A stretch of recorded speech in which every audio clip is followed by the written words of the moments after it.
Hola, ¿cómo están? Muy buenas noches, qué gusto me da saludarlos. Soy Raúl García Mulia, bienvenidos a Reto 2024, en la perspectiva de los jóvenes. Hoy tenemos un tema muy importante, los jóvenes y el acceso a la vivienda. ¿Quién no quiere tener su propia casa? ¿Qué dificultades hay para obtener un patrimonio actualmente para los jóvenes, también para los adultos y para la gente grande? Todos tienen ese sueño de obtener una casa y hay complicaciones desde el dinero, desde las políticas públicas, desde los sueldos. Vamos a analizar este tema y para esto me da muchísimo gusto saludar esta noche a Gaby Hernández Piña, Gabriela Hernández Piña. Ella es abogada de la Universidad Autónoma del Estado de México, especialista en género y litigio estratégico, tallerista y conferencista. Gracias por estar con nosotros. Muchísimas gracias por la invitación. Y también nos acompaña Alexis Hernández, licenciado en Derecho de la UAMX, ha desempeñado trabajos de análisis político, ha sido ponente, conferencista también y analista en diferentes instituciones de gobierno. Gracias por estar con nosotros. A ti, Raúl. Muchas gracias. Y bueno, pues para entrar en contexto vamos a ver la siguiente cápsula.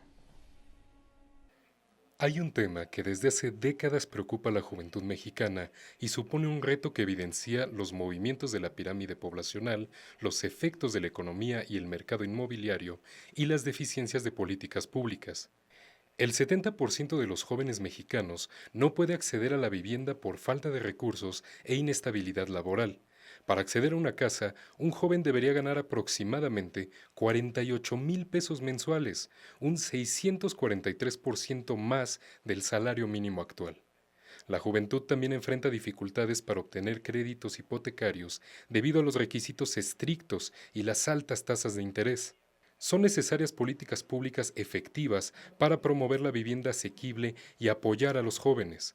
En 2014 se implementó el Programa Nacional de Vivienda para Jóvenes. El Estado de México y Durango sirvieron como piloto. Sin embargo, como los datos actuales nos indican, su impacto fue muy limitado debido a su alcance acotado y la persistencia de desafíos estructurales.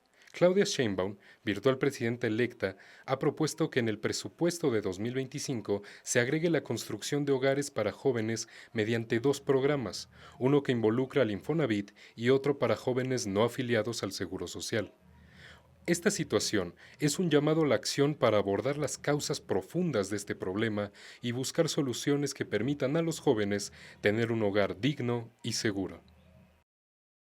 Bueno, pues ahí está el contexto de este tema y la dificultad que enfrentan los jóvenes y que enfrentan todos para obtener una vivienda. Y nos vamos directito al análisis. Gaby, ¿por qué pasa esto? ¿Qué factores dificultan el acceso a la vivienda en general? En general, bueno, como ya mencionamos, es un tema multifactorial que hay que analizar. Tiene que ver con la política de vivienda, la política inmobiliaria, la política financiera, también las políticas educativas, porque tiene que ver con la precarización también en el tema laboral, tiene que ver con las políticas laborales, todo tiene que ver de una manera integral. El derecho a la vivienda, como todos los derechos, van concatenados, van juntos, no pueden ser de manera independiente.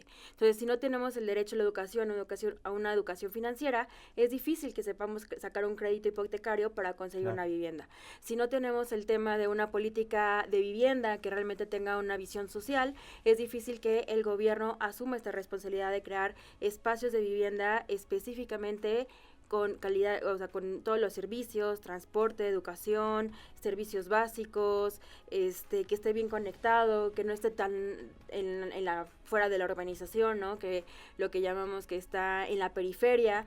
Entonces tiene que ver con muchísimos factores que no permiten que la generación que pues es de los millennials o la generación centennials, que son los que vienen, pues no podamos acceder a ese tema. Y bueno, como mencionaron también, la precarización laboral que nos impide tener un presupuesto para siquiera tener un ahorro, muchísimo menos para poderlo invertir en un patrimonio. Eso es muy importante, el tema del ahorro, y lo pregunto, los jóvenes todavía es más complicado tener una casa, una vivienda, pues a temprana edad, de 18, 34 años, la gente pues le cuesta mucho trabajo el tema de los créditos. ¿Qué pasa en particularmente desde tu perspectiva en los jóvenes que no pueden obtener una vivienda? Bien, ya vimos la cápsula, ¿no? Al 70% del sector juvenil se le complica, ya que debemos tener un ingreso aproximadamente de 40 a 50 mil pesos. Esto es imposible. Me gustaría dar dos pasos atrás y analizar críticamente cuál es la posición que ocupa el Estado en esta relación, en esta situación, ¿no? Aquí veo dos relaciones. Una en la cual el Estado puede actuar como un agente que pueda ser un administrador o facilitador, no de un derecho a la vivienda, sino de la materia de la vivienda, o como un agente rector que garantice, que constituya elementos que puedan desarrollar el acceso y el derecho a la vivienda. Mi interpretación es que en México tenemos una regulación que fomenta, protege y desarrolla no el derecho a la vivienda, sino la materia de la vivienda. Y esto no es una situación aislada de México o en este país, es una situación que pasa en casi todas las regiones del mundo o en casi todos los países del mundo, bajo ciertas excepciones muy marcadas, y es por el sistema económico y político vigente, ¿no? Se construye una corriente hegemónica, un sentido común que determina cómo y de qué forma son los derechos, cómo y de qué forma es la vida actualmente. Y esto me atrevo a decirlo así porque hay 3 esquemas en los cuales tú puedes tener acceso a la vivienda. Sí. Uno, en la lógica de la propiedad, es decir, tú puedes comprar, puedes habitar, puedes rentar o incluso vender un hogar, una vivienda, siempre y cuando seas titular de este espacio. Esto, obviamente, en una lógica de mérito, en la cual la persona está encargada o está obligada a construir los elementos para solventar este gasto. El segundo esquema es a través del esquema laboral, ¿no? En la lógica laboral en la cual tus aportaciones periódicas te permiten acceder a un crédito hipotecario. En este país en la cual la informalidad, entre comillas, es muy grande, pues es muy difícil que un sector bastante amplio pueda acceder a este tipo de créditos hipotecarios. Y un tercer esquema, que desde mi punto de vista es el más apropiado, es que podamos ver a la vivienda como un tema de igualdad estructural. Es decir, que tú, por el hecho de ser persona, de ser humano, puedas acceder a un espacio, a un hogar. ¿Por qué? Porque la vivienda es garantía para la realización de demás derechos. El derecho a la salud, dónde haces del baño, dónde te bañas, incluso, ¿no? en los temas reproductivos y claro, derecho sexual, dónde tienes un espacio digno. Sí, tu intimidad. Exactamente, o la educación, que ya puede ser híbrida, en qué espacio tú desarrollas, el descanso, demás. Así que creo que tenemos estos esquemas en los cuales es que se puede acceder a este derecho. En este país prevalece el primero y el segundo, y creo que es a partir de ahí que tenemos una problemática latente en este país. Sí, claro, digo, si te dan una herencia o te toca, sí, pues está padrísimo, pero la mayoría de las personas no tienen acceso a una cosa así, y la situación se complica más con las mujeres. Es correcto, ahí tenemos que meterle el tema de la perspectiva de género, porque como bien mencionaba Alexis, el tema del trabajo informal es mayormente ocupado por las mujeres, ¿no? Es decir, no tenemos las garantías laborales de acceder a un crédito hipotecario, por ejemplo. Esto pues deja en una mayor vulnerabilidad a las que son madres de familia, a las que se dedican al sector informal, porque aparte tienen que dividirse en las tareas de cuidados, y no va de la mano mucho con también la política laboral.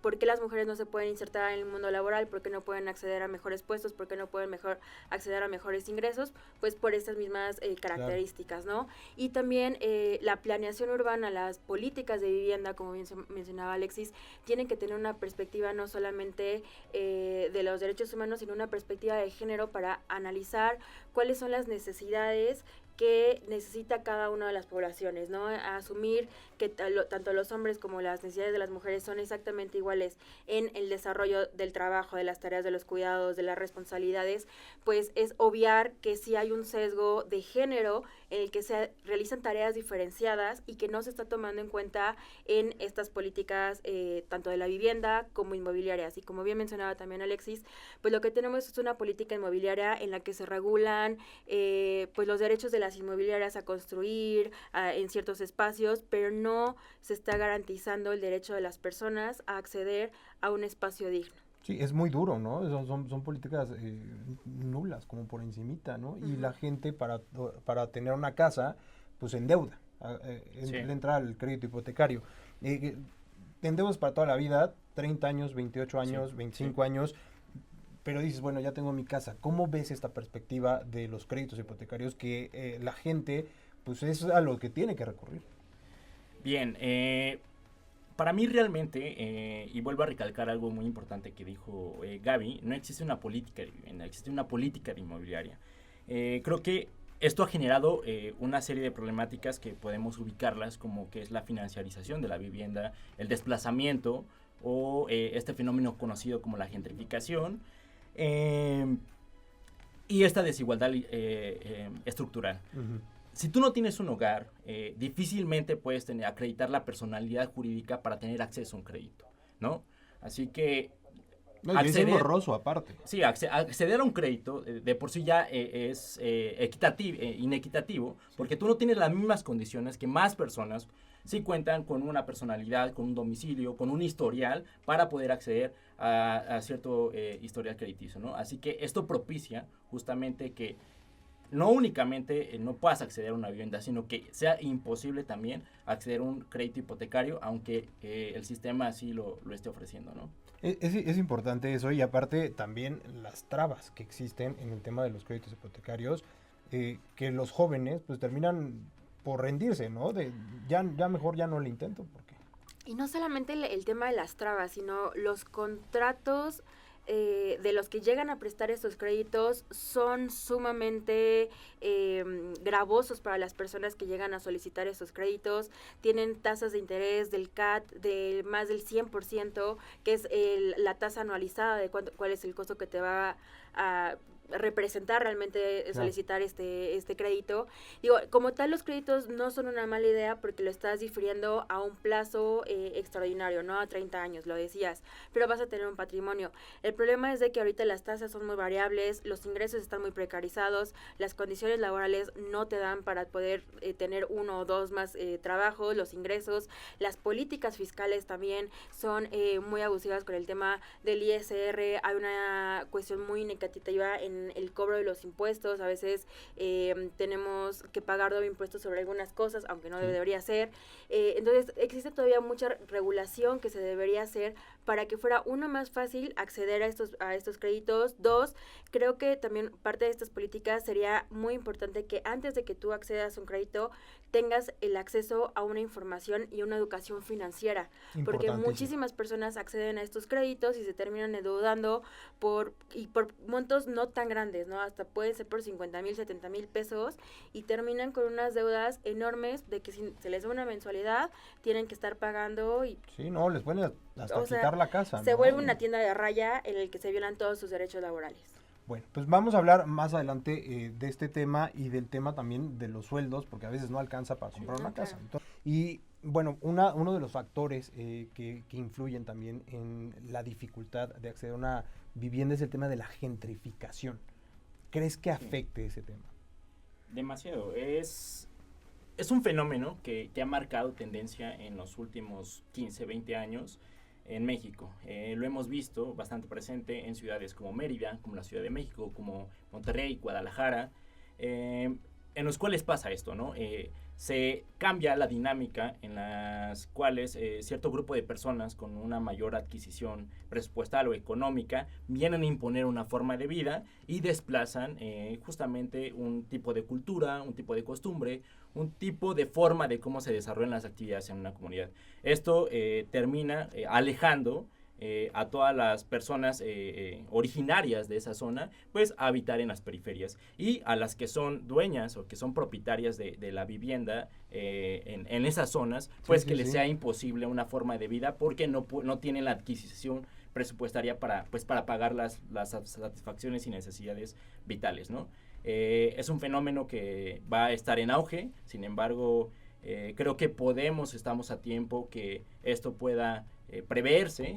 Ya hay algunos ejercicios en la Ciudad de México, desde mi punto de vista, de manera equivocada, pero creo que en estas latitudes de una nueva administración federal puede aperturarse un nuevo diálogo a la regulación de este fenómeno, ¿no? Sí, los dueños de las casas ven a los ciudadanos norteamericanos o de otros países que tienen una buena percepción económica y les cobran rentas carísimas, o les venden las casas en una lanísima, y lo mismo quieren hacerlo pues con los ciudadanos mexicanos, ¿no? Y creo que ahí deberían de entrar políticas públicas para detener ese fenómeno. Es correcto, tiene que ver mucho con eso. Por ejemplo, en España, específicamente en Barcelona, con la alcaldesa Ada Colau, empezaron a hacer unas políticas públicas muy innovadoras, porque ahorita con los nómadas digitales y con toda esta nueva tecnología que viene avanzando, pues está la facilidad de hacer tu trabajo desde pues otras latitudes del mundo, ¿no? Entonces te facilita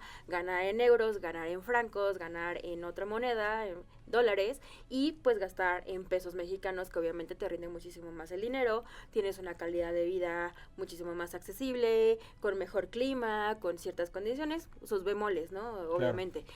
Pero obviamente, como menciona Alexis, está haciendo que mucha de la población originaria se esté desplazando porque los costes de vida se elevan. Entonces, tenemos que buscar que haya políticas que realmente privilegien la vida digna y el acceso a una vivienda como un espacio digno, como un derecho humano, no solamente con una especulación inmobiliaria para poder tener una propiedad en la que la puedes rentar, en la que puedes generar ingresos, en la que puedas invertir, sino que primero se garantice el derecho de todas las personas a tener este espacio donde desarrollarse, porque como bien decía Alexis hace un momento, el tema de tener un domicilio, de tener una vivienda, pues incluso para sacar un DNI o sacar una INE, te piden cuál es tu dirección, y si no tienes acceso a una vivienda, puede que la rentes o puede que no, pero pues te niega también otros derechos a este acceso, ¿no? Entonces es importante que las políticas públicas se enfoquen en frenar este tema,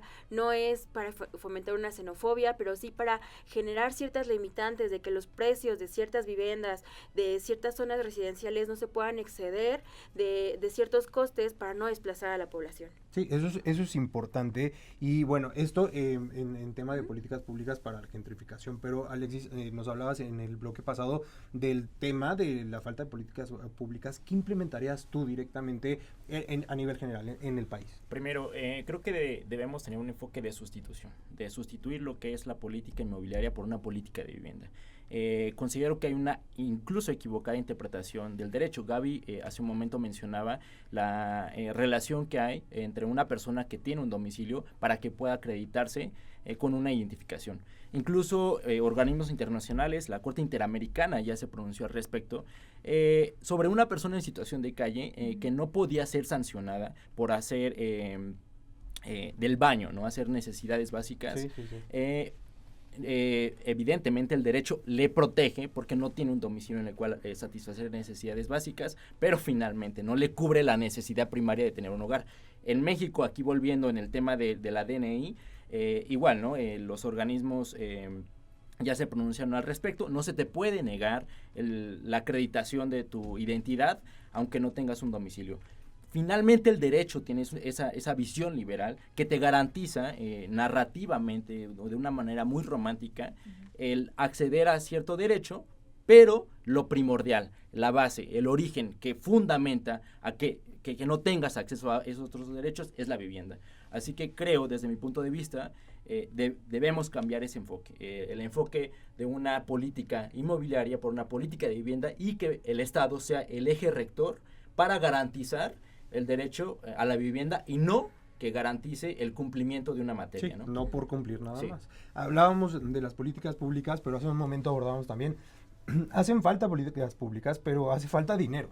Los sueldos están por los suelos y sobre todo en el tema de los jóvenes, de los nuevos empleos, de la gente que recién sale de las universidades o que no tiene los estudios. Los sueldos están terribles para poder comprar una casa. Mira, no solamente los sueldos están terribles, las condiciones laborales en general en México están muy precarizadas. Somos de los países de la OCDE que más horas trabajan, que menos productivos somos, que menos salarios recibimos por las horas trabajadas. Entonces va mucho de la mano. Tenemos una población extremadamente cansada que tiene que recorrer distancias muy largas desde su lugar en el que trabaja al domicilio, porque justamente no hay una planeación urbana adecuada, no hay una política de la vivienda.